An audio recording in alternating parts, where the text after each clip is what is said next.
You know, it's another piece of media that came out, is very popular a couple of years ago, that was right wing. Squid Game. Oh, totally right wing. But I was like, wow, this is a huge critique of communism. And I get all these leftists being like, Tim's so dumb. The guy who made it said it was a critique of capitalism. I have not seen this, but I'm still gonna fight with this take. Okay, ready? I've never watched a single episode. Real quick, there is a place in the most capitalist country in the world, or one of them, the United States, where you can find a scenario like that, and it's prison. With Sound of Freedom and Bud Light and other issues, I'm wondering if you guys think conservatives, the right, whatever you want to call it, has begun to win the culture war. The more cynical part of me wants to say no, but I understand that, you know, it's a tug of war, so any ground gained, even if we shouldn't have lost it in the first place, is like positive. The Bud Light phenomenon, it strikes me as very unique. I mean, obviously it is, but I don't think it's because all of a sudden we're figuring out how to fight the culture war. I think it's because you've got Bud Light, which people really weren't married to in the first place. You have so many other options for beers. And then it was something that was so in contrast to the average life of the person who is, you know, drinking Bud Light, to see like Dylan Mulvaney be put on the can. And they're probably like, okay, I don't really like it that much anyway. I'll switch to Coors or whatever. With Sound of Freedom, that was like a legitimately good film. I recommend everyone go see it. To my knowledge, though, they made that a few years ago and they were sitting on it and they put it out recently. They couldn't get it out. And that is a good example of how to actually make culture. I mean, culture literally means just like what you are doing, what you are making. And the right doesn't understand itself, which is why we don't win anything. And especially not culture wars, because we don't know how to make culture. Because if you ask like a right-wing person, hey, make me a piece of right-wing art, they're going to draw like Ronald Reagan shooting an Uzi, riding a velociraptor. And it's like, okay, like yes, but not really. It's funny. If you put that mural up in, say, Portland, it might get defaced because they hate Ronald Reagan, but more or less it's going to stay there. You take something that's actually right-wing, like something that is natural and good, like a mother cradling a baby. If you put that mural up somewhere, that would get defaced much quicker and with much more viciousness by some Antifa crazy woke person than would the mural of like Ronald Reagan, because that is what is right-wing, is just what is like natural. Even if you look in like a lot of cradling a baby would get defaced. Yes, absolutely. Absolutely I don't think that's... Yeah. If you look at a lot of... I mean, anything could get defaced, honestly. Yeah, but I don't think there's like these woke tards who are like, oh, this traditional family structure. That seems a little fantastic. It would be in Portland. Honestly, if it were a white mother with a white baby, it would. If it were a black mother with a black baby, it wouldn't. But if it were a white mother with a white baby, it absolutely would. I would bet money on it. I think it's fair to say there's probably some higher percentage that you are correct, but I think for the most part, art just gets defaced. And I don't think anyone's going to be like, that picture must be like, I don't think. Well, I guess an example of that would be, you know, you see this go on Twitter often, where there'll be like a family picture of like, you know, 8 white kids and their mom, and just, oh, you know, happy.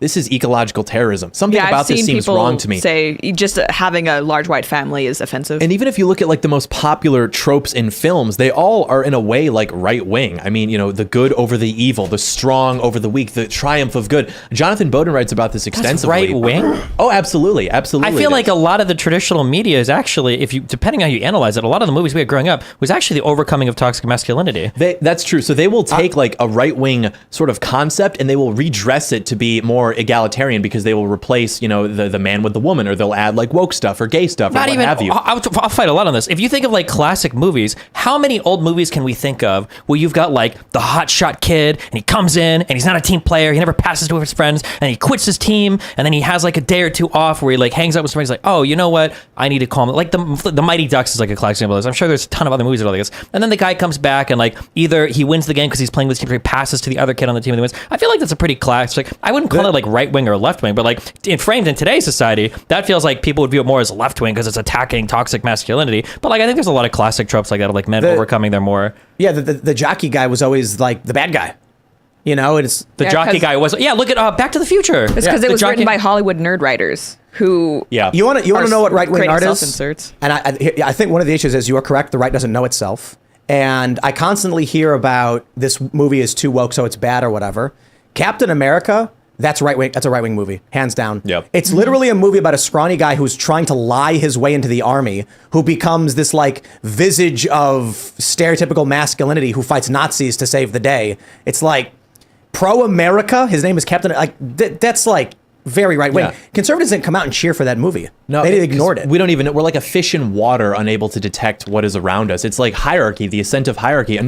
This movie is so right wing that I thought it was right wing, and I went to write a script for the video, and I was like writing out like, it'd be funny if I made this point, and then Mr. Incredible, it's The Incredibles, said something that was like borderline fascist, and I was like, now I have to escalate it even further. Because you look at that movie, you watch, superhero movie. That movie is about like the emasculation. Yeah, it was in the scene when he's arguing with Mrs. Parr about he goes out to rob with Syndrome, or to stop the robbery with Syndrome, comes back, and the wife is like, where were you? And they're talking about the school, and he's going on about how like the school punishes excellence and no one's allowed to be great anymore. And I'm like, this is so cool. So I'm like, okay, now I have to escalate what he's saying. But it's true. I mean, that movie is about like this man who had achieved greatness, and now he's like literally incubated into this cubicle, and he wants to use his strength to pursue good, and everything around him is doing the opposite of that. And look at Syndrome, the villain. What does Syndrome want to do? He literally says that he wants to make everyone equal because he's so traumatized by his past that he's like, well, now everyone's going to be super because no one will be, because he was a dork and he wasn't Mr. Incredible, so he couldn't hang, he couldn't stop Bon Voyage, and he's taking it out on everybody else. I applaud your encyclopedic knowledge of this movie. Very well. I just watched the Black Clover movie on Netflix. It's anime, and this is another great example. Matt Walsh ragging on anime. He also rags on Disney. What's video games. What's frustrating about that is that we're not supposed to indulge degenerate culture, but then Disney movies are family friendly, and we're adult conservatives not anymore, but adult conservatives can't even watch like wholesome stuff. So we're all just supposed to watch Sound of Freedom all day, every day. Like, what is that? The Black Clover movie is quite literally. So the story of Black Clover in anime is. People can, at a certain age or whatever, they get a grimoire, a magic book that gives them magic powers. This one kid who desperately wants to be a magic knight in service of the crown never gets one, so he trains physically as hard as he can until he's so physically powerful he actually stands a chance, and then he gets some anti-magic book with a sword. And in the arena where they're doing the test, this is the actual show, not the movie, he has no magic powers, but in the first battle, he's so fast, he just slams into the guy who has magic. Basically, the point of that show is hard work and merit can make it possible. In the movie they put on Netflix, the bad guy literally wants to bring about a new world of equality. And in the great battle, the main character, Asta, is like, the villain is like, the royal elites are oppressing the people. And Asta is like, no, whether you're a noble, a peasant, a farmer, or a warrior, we're all working together to make our country better. And I'm like, where are the conservatives to come out and actually celebrate things that uphold their values when all they do is complain about things that don't have their values? And those movies with the weird, like, fractured stories, like they made The Craft too, I'm like, they don't do well. You know what I mean? Like, they're not culturally significant. They got mad. I went and saw the new Indiana Jones, and I got like crap for it just because like it was woke or something, because there was a female protagonist, which, have you ever seen those movies? I mean, that's like always a trope, and people are like, oh, it's woke, she's such a girl boss. But that's kind of the point, is, this girl is so prideful and annoying that her like literally 80-something-year-old godfather has to come in and like, show her how it's done. And because he is the adventurer, he is Indiana Jones. They got rid of Shia LaBeouf. And you notice too, a lot of the like more like woke film critics don't like that movie. And I think it's because Indiana Jones and James Bond, these kind of franchises, are like one of the last sort of authentic displays of like real adventure, or like a hero archetype that like men have to project themselves onto. Because now if you look at like Captain America, like you mentioned, what that has devolved into is like Captain America fights for gay rights and stuff like that with the whole like MCU. And I just don't think that that's as good of a role model for like what masculine leadership looks like. I feel like for some of these things, firstly, I hate analyzing this as left-wing versus right-wing. I think it's the most weirdly politics-brain thing. I think that there are good tropes TikTok movies, there are bad tropes TikTok movies. Trying to figure out if it's like right or left is kind of strange.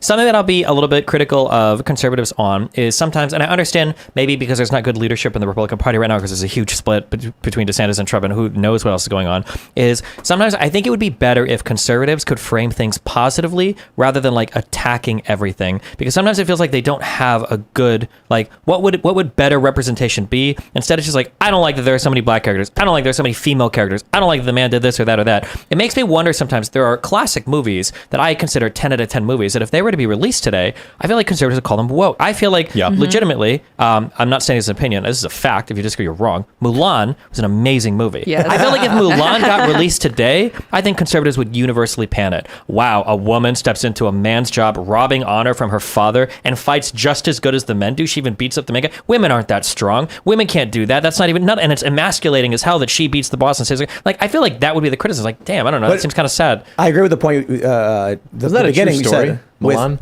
Mulan, It's yeah. basically Well, a story. it's like a folk tale. This is Chinese exactly folktale. this is what I'm saying. Captain America comes out. It's a Marvel film about a guy who's trying to lie his way into the military to serve his country. And where were the conservatives to be like, this is the perfect example of masculinity, Hollywood? So here's what happens. There is no positive signaling from the right on what they do like, only negative signaling on what they don't like. Yeah. And how does a movie theater, a movie studio react to that other than, hey, when we do this thing, all these people are cheering from this, ignore the haters. Yeah. If the conservatives came out and they were like, hey, look, Sound of Freedom is a good example.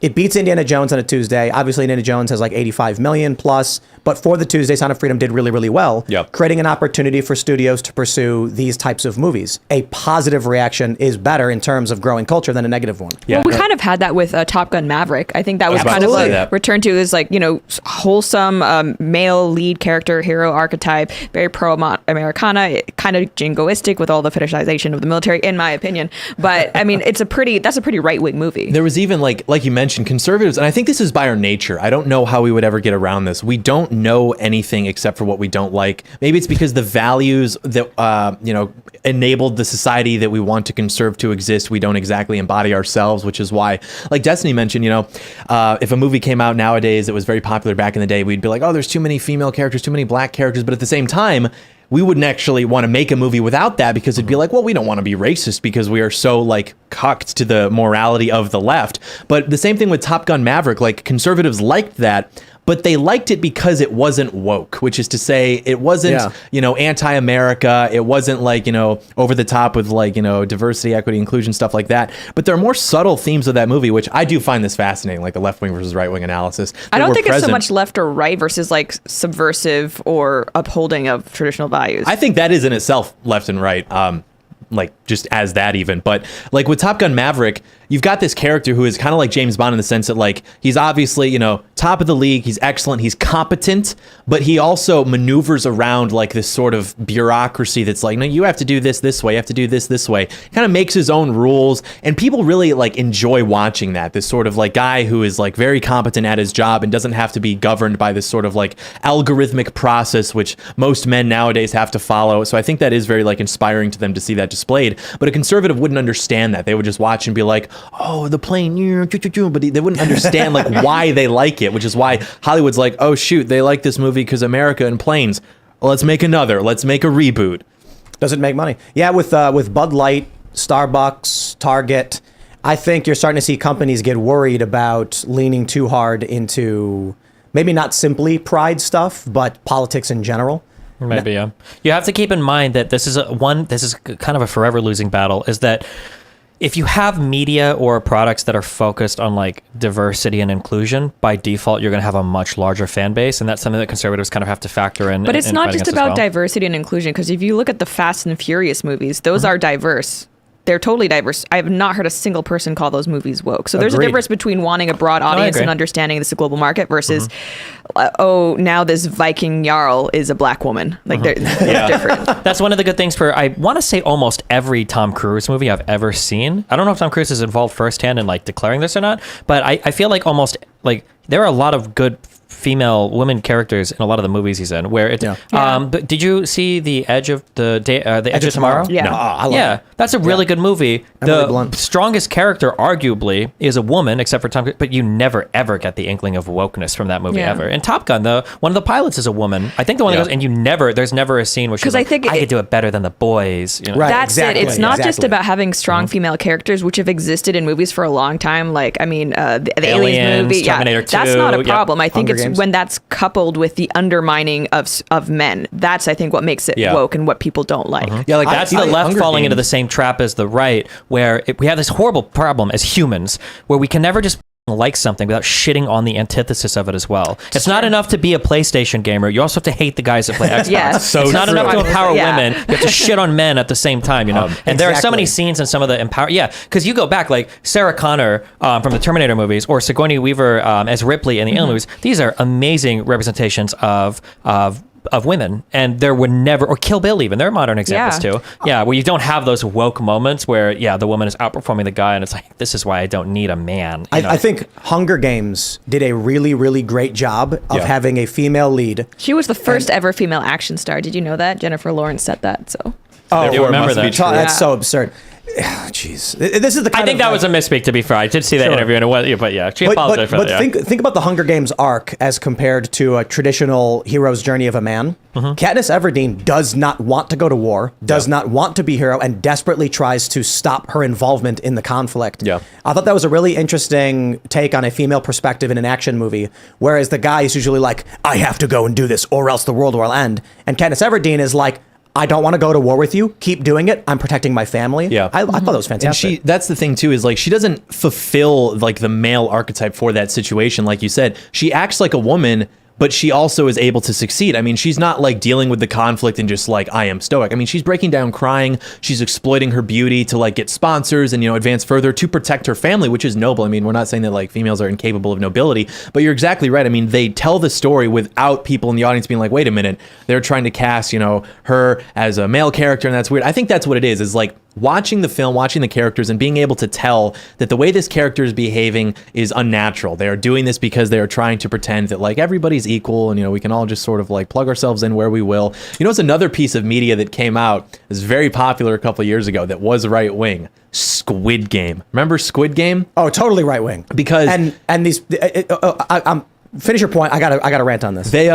People were like, oh, it's like this critique of capitalism. I'm like, okay, well, that's kind of right wing. But then it was also like the way the characters were being successful wasn't like, a girl boss. Like there were the women characters who were using like their beauty and their sort of charm to like seduce the male characters. It was like, might is right. I mean, the stronger ones were winning until they were stupid and uncalculated, like that big guy who ended up getting killed by the woman on the glass panel one. Sorry, spoiler. It's been 2 years. Watch the stupid TV show. Only 2 years? Yeah, so wow. I think it was fall 2021. Okay, I got to rant on this because when the movie came out, I was like, wow, this is a huge critique of communism. And I get all these leftists being like, Tim's so dumb. The guy who made it said it was a critique of capitalism. And I'm like, then this guy doesn't know anything about communism or capitalism. Yeah. Let's use the red light, green light scenario, because it's been a long time since I watched it, but this was a really great example.